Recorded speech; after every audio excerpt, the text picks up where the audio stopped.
New Mexico in 1847 was a very unique place, especially its capital of Santa Fe. Founded in 1610 by the Spanish, then falling into control of the newly independent Mexican government in 1821, before being invaded and taken over by the U.S. government in 1846. Brigadier General Stephen Watts Kearny, with 1,700 men, the so-called Army of the West, marched 850 miles to Santa Fe and took control after facing no resistance. Being so far from Mexico City and any Mexican troops, the people of Santa Fe were left to decide for themselves if they would put up a fight against the American army.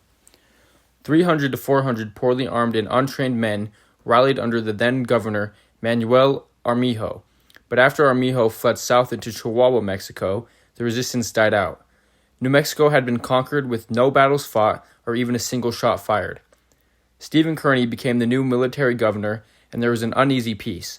The United States did, however, practice a separation of church and state, which took a lot of power away from local Catholic priests.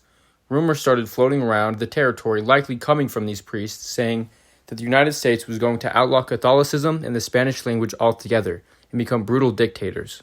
Stephen Kearny, however, was constantly reassuring the citizens that New Mexico was simply becoming part of the United States, and that the people's rights and religion would be protected.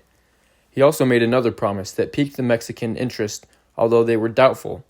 He promised that the United States government would put a stop to the constant raiding by hostile native tribes, like the Apache, Comanche, Ute, and especially the Navajo.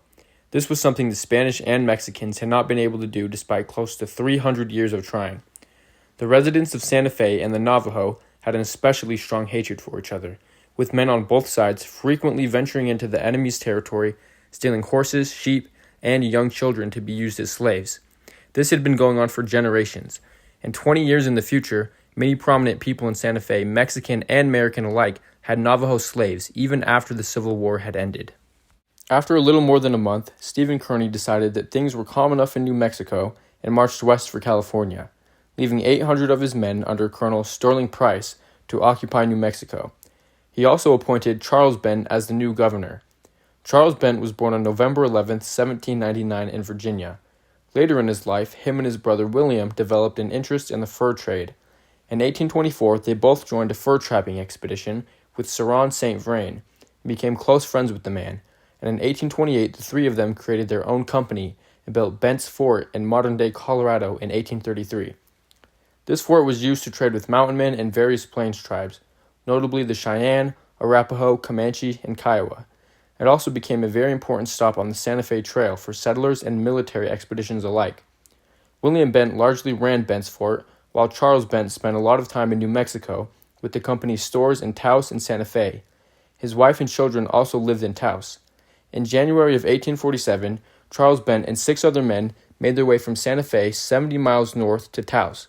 2 of the people in the party were teenagers Pablo Jaramillo, who was Bent's brother-in-law, and his friend Narciso Beaubien. It had been 4 months since the U.S. had taken control of New Mexico, and although Colonel Sterling Price believed he had everything under control, Bent knew that the Mexicans were very unsatisfied and regretted not fighting for their country. The American soldiers had been able to do nothing about the constant Navajo raids, and even worse, they had brought measles with them. It infected thousands and killed hundreds of Mexicans and natives alike. Just a few weeks earlier, Bent had discovered a plot to overthrow the Americans by assassinating Bent and Colonel Price and then killing every American troop in the territory. This was set to happen at midnight the day after Christmas, but the plan was leaked to Bent and he was able to arrest the ringleaders. He begged the citizens of New Mexico to, quote, "turn a deaf ear on all false doctrines and remain quiet, attending to your domestic affairs so that you may enjoy the blessings of peace." Bent was satisfied that he had discovered the plot of rebellion and thought he would be safe to travel to Taos. He had owned a home in Taos since 1832 and had married into the prominent Jaramillo family and knew almost everyone in the village. He also had a reputation of giving out free medicine from his company's stores to poor people in Taos. Even with Bent trying to be a good neighbor and governor, he still had his enemies. There were many powerful Mexican ranchers that feared that the coming of the Americans would mean an end to their unchecked power. There was also a specific Taos priest named Antonio Martinez, who Bent had been rivals with for years before becoming the governor. After 4 days of traveling, Bent and the 6 men made it to Taos, only to be greeted by a mob of clearly drunk and very angry Taos natives. They demanded that Bent release some of their friends from the jail who had been arrested for stealing. Bent brushed them off and told them that their friends would have to wait for the court system to work it out. This did not help their anger at all, but Bent ignored them and went to his home, happy to see his wife and kids, but probably knowing he had not heard the last of the complaints from the Taos. The next morning around 6 a.m., before the sun had even risen, he woke to yelling and chanting outside his house.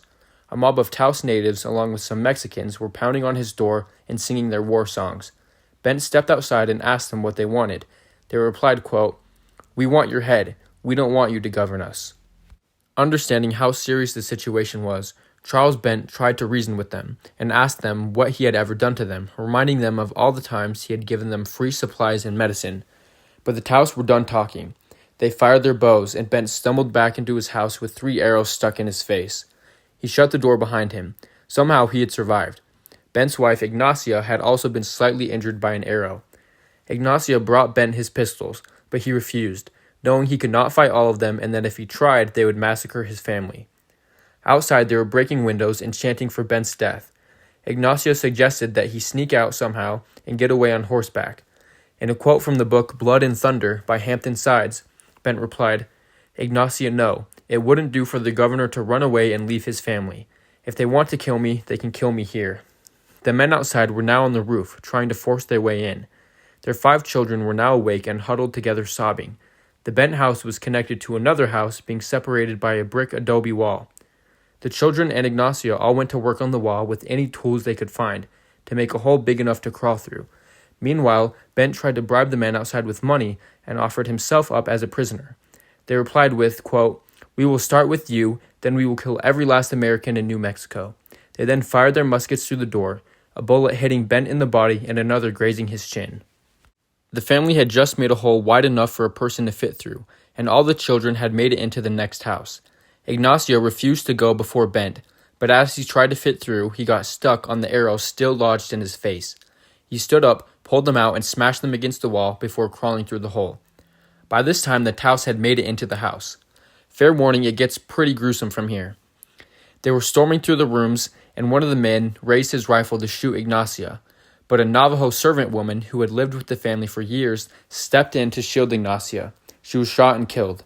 A Taos man then hit Ignacia with the butt of his gun, dropping her. By then, they had discovered the hole and began crawling through. Governor Bent had lost a lot of blood and was attempting to write something in a small notebook. But before he could write anything down, a man named Tomasito Romero picked up Bent by the suspenders and slammed him onto the ground. Then, as his children watched, they shot him full of arrows and bullets. Somehow, still breathing, Tomasito scalped him alive by dragging a bowstring across his head. The men then stripped him naked and slashed and stabbed him until he died. They then nailed Bent's scalp to a board and marched around the pueblo. They did leave his children unharmed. But their blood frenzy was not over. All the men who would travel the Taos with Bent were hunted across the next 2 days. Cornelio Vigil was killed and dismembered. Sheriff Stephen Lee was killed fighting from the roof of his own house.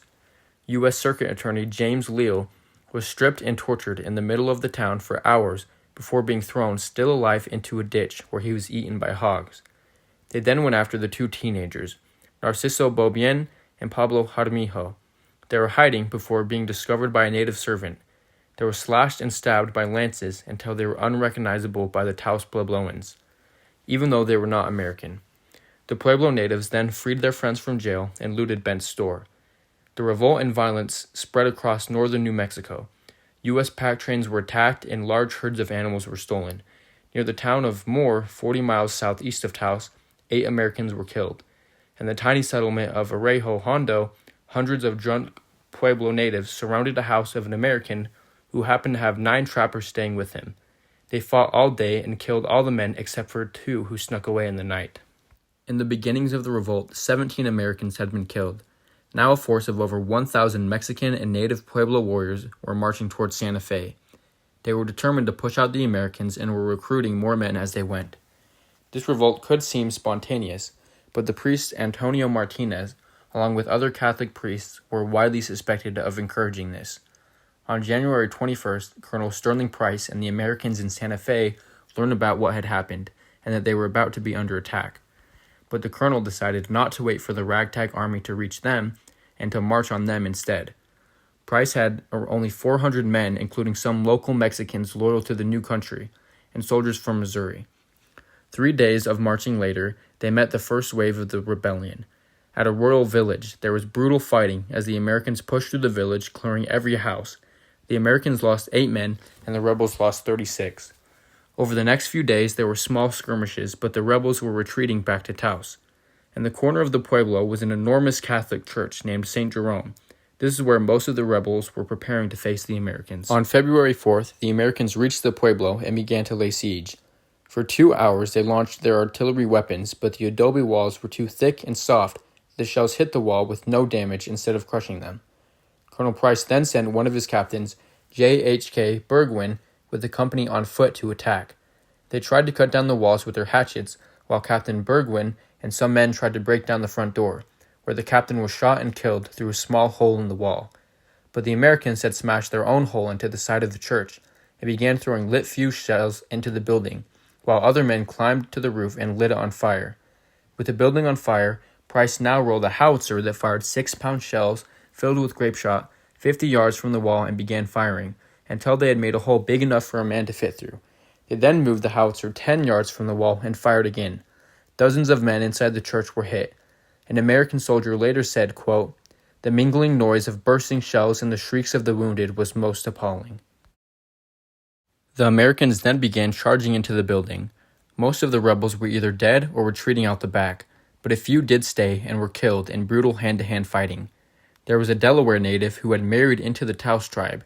He was described as, quote, "a keen shot and a most desperate of the enemy." Even as the church was collapsing, the Delaware would not run or surrender. He was finally chased into a back room and shot over 30 times by the soldiers. The Americans had taken the church and hung an American flag on one of the walls outside, but multiple retreating Mexicans stopped to shoot the flag to pieces. What the retreating rebels didn't know was that before the battle, Price had set men to cut off the retreat towards the mountains. The waiting Americans killed more than 50 retreating men, with guns at first, but then chasing them down with knives and clubs. The Americans set up camp in the Pueblo and searched the houses and surrounding hills for rebels and took them prisoner.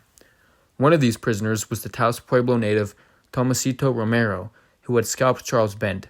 An angry U.S. soldier visited him to question him in the jail, but instead shot and killed him with his pistol.